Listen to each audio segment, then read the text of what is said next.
Boa tarde, pessoal, tudo bem? Bom, como é de conhecimento de todos, né? Eu tive uns problemas de saúde no decorrer das últimas semanas e infelizmente eu não pude ministrar as aulas presenciais nos polos de Carangola e Barroso. Então eu estou gravando esses vídeos com um resumo do que seria a nossa aula presencial e destacando os principais pontos para a prova, né? A nossa prova já está chegando, já estamos no final do trimestre, então eu vou disponibilizar esse conteúdo para vocês.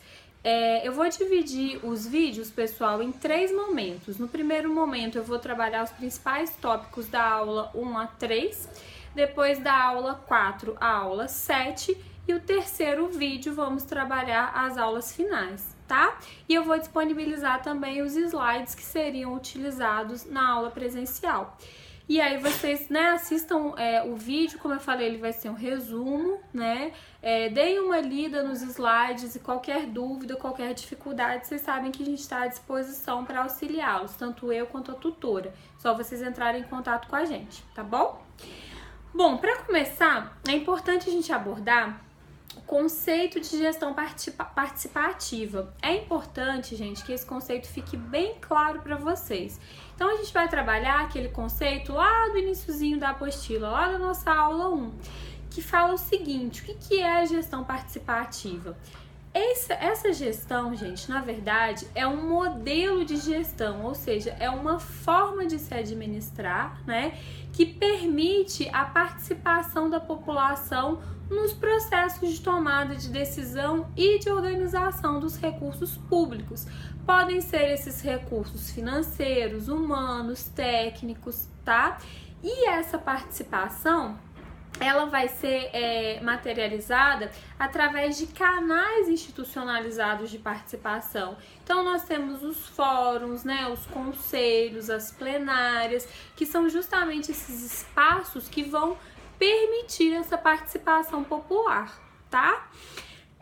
O que é importante a gente pensar? Que a gestão participativa, ela vai trazer grandes benefícios para a sociedade, né? Por quê? Primeiro benefício, ela vai representar melhor os interesses da sociedade, porque nada melhor do que a própria população para conhecer e para expor as suas reais demandas, as suas reais necessidades, né? Então, quando há essa participação, né, esse uso do recurso, ele vai ser muito melhor, porque ele vai ser utilizado realmente aonde aquela população necessita, né?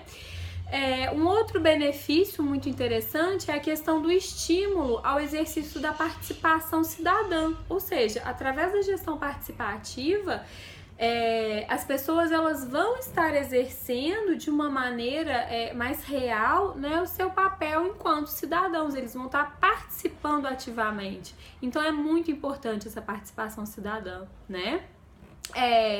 E o último benefício, né, até completando o primeiro, é a questão da otimização dos recursos públicos, né? Como eu falei no início, ninguém melhor do que a própria população daquela cidade, daquela comunidade, para saber quais são as suas reais necessidades. Então, se elas conseguem expor essas necessidades e elas são atendidas, esse recurso público ele vai ser melhor utilizado, né? Outra coisa que é importante ressaltar, pessoal, é que a gestão participativa ela é uma complementação ou uma ampliação da democracia representativa, né? Então, é uma nova forma de relação entre governo e sociedade. Bom, importante destacar também, pessoal, ainda na nossa aula 1, que esses preceitos da gestão participativa, eles já estavam explícitos na nossa Constituição de 88, né? Olha só, nos artigos 204 e 227, eles já asseguram essa participação popular através de organizações representativas. Então, embora muitas vezes, né, essa questão da gestão participativa ela pareça tão recente, tão distante de nós, ela já é assegurada desde 1988 na nossa Constituição. Agora, o grande desafio é de fato colocar isso em prática, né? De fato conseguir que essa participação se efetive. Isso ainda é um desafio, né? Bom, é importante também destacar a questão da criação dos conselhos gestores, né? Na década de 90, houve o processo de regulamentação desses conselhos, né? E esses conselhos, eles são considerados canais de participação muito expressivos da população. Então, nós temos conselhos de saúde, de assistência social, de educação, né? Onde as pessoas efetivamente têm um espaço de participar e de se expressar, ok? Bom, pessoal, já passando aqui para nossa aula 2, né? O que é importante a gente destacar na aula 2? A aula 2 ela aborda o orçamento participativo, né? Então é importante que vocês saibam que o orçamento participativo ele é uma ferramenta da gestão participativa. Por quê? É através do orçamento participativo que a população vai participar desse processo de distribuição do recurso público. Então, o que acontece? No modelo tradicional de planejamento e gestão, as decisões relativas à distribuição do orçamento público, elas eram centralizadas, né, ali dentro dos gabinetes dos governantes. Através do orçamento participativo, a população ela vai participar efetivamente. Então, um percentual desse orçamento que seria destinado para aquele município, por exemplo, né? Através dos processos aí de votação, de escolha, ele vai ser destinado para aquelas demandas que a própria sociedade levantou. Então é importante que vocês entendam o orçamento participativo como uma forma, né, como um instrumento da gestão participativa, uma forma de atuação, tá?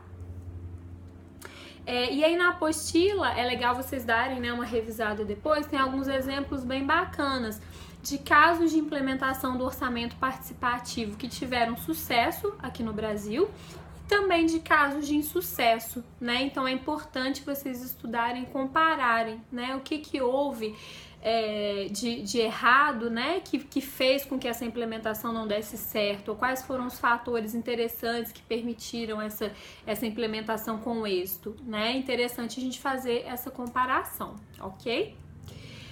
Bom, e aí finalizando, pessoal, a gente vai falar um pouquinho agora sobre algumas etapas e características da participação popular nesse planejamento governamental, né? É importante destacar que essa participação, né, uma das formas desse tipo de participação é através das audiências públicas, né?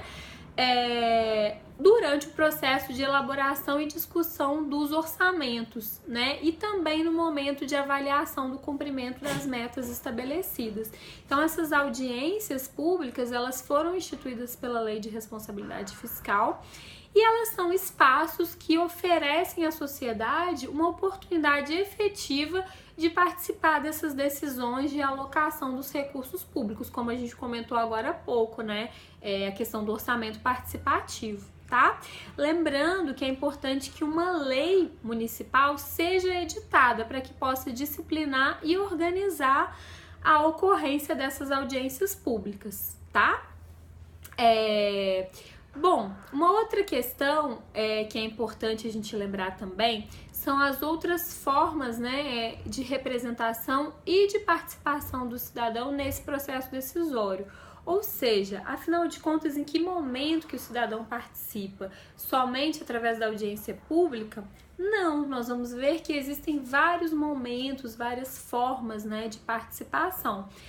A primeira delas, pessoal, é através do voto, né? Quando a gente elege os governantes, nós já estamos participando da nossa democracia, né? Principalmente nesse momento aí turbulento que a gente vive hoje, essa questão do voto, né? Dessa escolha consciente, ela é extremamente importante para que a gente possa realmente ter uma sociedade mais justa, né?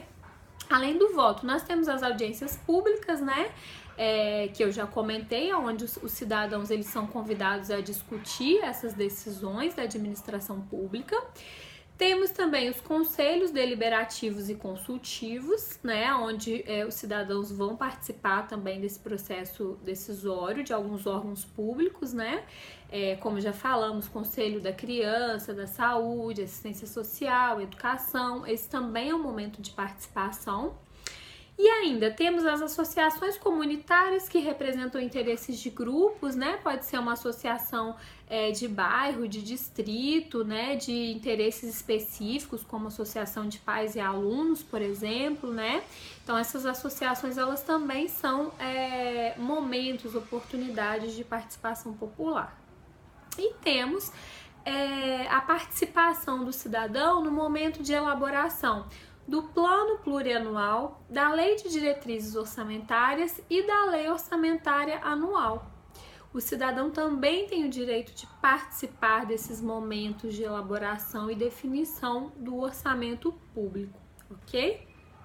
Bom, fechando então esse resumo, né, da aula 3, pessoal, é importante que vocês tenham sempre em mente que essa questão da gestão participativa ela é muito importante, porque ela aumenta a responsabilidade tanto de cidadãos quanto do governo, né? Como eu falei, o cidadão ele vai exercer o seu papel de uma forma muito mais ativa, né? Então ele vai ter mais responsabilidade, e o governo também, porque vai estar sendo acompanhado de perto por esse cidadão, né? E também é uma forma muito interessante de gestão porque estimula um comportamento mais democrático, né? Onde as pessoas elas de fato participam, opinam, né?